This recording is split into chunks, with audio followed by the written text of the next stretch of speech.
হুম, হ্যাঁ গো, যান আস্তে আস্তে যান।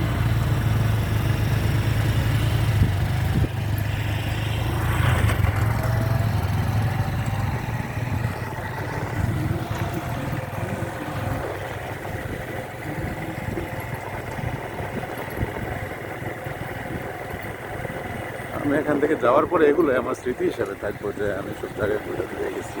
বুঝছেন ভাই? আমার কেন যেন মনে হয় আমি আবার চাকরির শেষ জীবনে মনে হয় এদিকে আমার আসতে হইব। আমাদের দিকে যে এনভায়রনমেন্ট, কাজ করা যায় না মানে মানুষ ভালো না, পরিবেশ ভালো না। এই যে দেখা যাচ্ছে চা পাতা এখানে কন্টেইনারে ভরে নিয়ে যাওয়া হবে ফ্যাক্টরিতে। নৈসর্গিক একটা দৃশ্য। সাধারণত পর্যটকরা এখানে খুব কম আসে। এটা শ্রীমঙ্গল থেকে অনেক দূরে ভৈরবগঞ্জ বাজার ৫ নং কালাপুর ইউনিয়নে পড়েছে। এখানে খাসিয়াপল্লী এবং অন্যান্য যে বসতিগুলো আছে, আসলে সৌন্দর্য বলতে চা বাগানের সৌন্দর্য বলে অ্যাকচুয়াল যে সৌন্দর্য বলতে যা বুঝি আমরা আমরা এই চা বাগানগুলোকে বুঝে থাকি ছোট ছোট টিলা এবং খুব সুন্দর হাতের দক্ষ কারিগর দিয়ে সুন্দরভাবে সাজানো হয়েছে। এক্সেলেন্ট এক কথায়। আমার মনে হয় না আমি প্রায় 2 বছর যাবৎ থাকি এখানে, এত সুন্দর চা বাগান আমি আর আগে কখনো দেখেছি আমার মনে হয় না। আমরা একটু সামনে থেকে আসতেছি বাকি ভাই।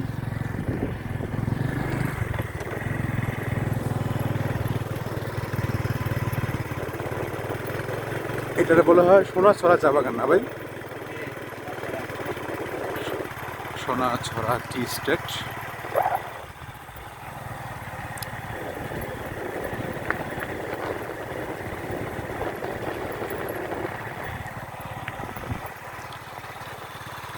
পাহাড়ের মেঠো রাস্তা।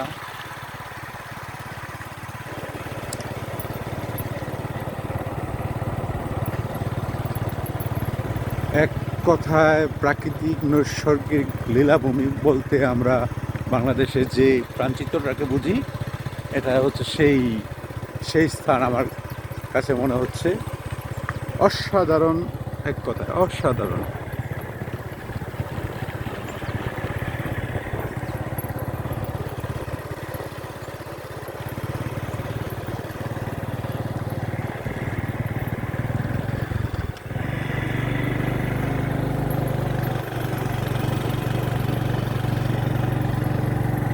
আমার বাড়ির পাশে যে এত সুন্দর বাগান ভাই, অন্তত 2 বছর ধরে তাই অন্তত।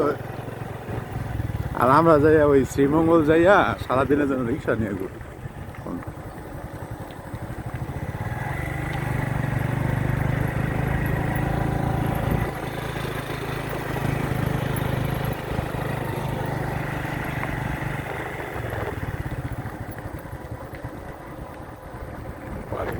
নির্জন এলাকা দুইজন মাইরা পাইন তো সামনেই আছে আপনার পুলিশ চৌকি আছে বা ইয়ে আছে, আনসার ক্যাম্প আছে।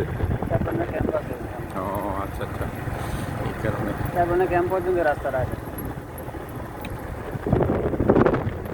কত বাড়াইছে আপনার কি এখান দিয়ে সামনের দিকে যাইতেন না?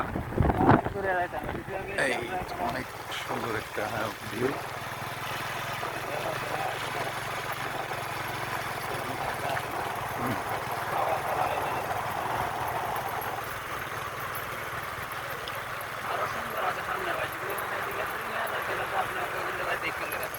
কোন কি ভাই?